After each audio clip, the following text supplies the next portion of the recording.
we've seen this before in history where the person who is at the forefront of that clean look and the clean entertainment ends up being somebody who we look at and go, wow, I wouldn't want my kids around that person. Now, but what about the actual comedy itself? I found myself going, can I even listen to Bill Cosby anymore? And the answer for me is sure. I would still listen to, and I'll probably still listen to Bill Cosby. You know why? Because those were moments in time on a stage where he recorded something that will be universally funny probably for human beings, at least of my generation, or at least of the two generations that surround me and myself, for a long time. His crimes, his alleged crimes are there, and those aren't good. But we have people who will totally shut out an artist, who will totally say, I don't support them anymore because of what they did. And a lot of texts coming in here. Now, I want to read one, though, Dave, that you read the one with the music, and I'm going to read this one, though.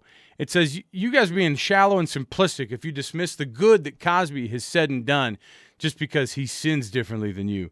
Put on your big boy pants. Now, I don't know what big boy pants are. Apparently, I haven't put them on. Apparently, I'm pantless in the studio because no one has come onto the show and said that I'm living better than Bill Cosby.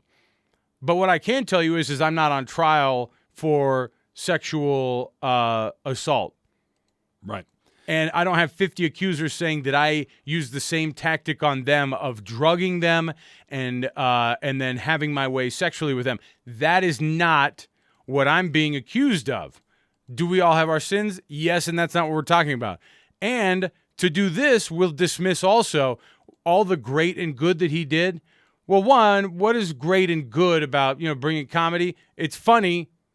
Maybe he did some great philanthropic works, but don't dismiss the possibility of 50 alleged victims in a case just because you say, well, but they did a lot of good, so we got to give them a pass. I certainly hope that's not what they're suggesting. 57500 is the text number. Here's another texter. Tchaikovsky was romantic with his nephew. Mozart was a philanderer, and we revere their music. The art isn't diminished by the sins of the artist, and that is true with Bill Cosby. See, you know what though? Until you read that text to me, no clue of Tchaikovsky's past. I have no clue of Mozart's past. You know why? Because they're not walking into a courtroom in Philadelphia in 2016. Because they're not on TV. You can't. The things that you can Google of Mozart, maybe you could be able to dig this one up online, but this is something we just don't know about. I mean, you just don't know during the time. And here's the other thing. Were they convicted of those things? I mean, you won't be convicted of being a philanderer, but these days you cannot have a relationship with, a minor and have it be normal.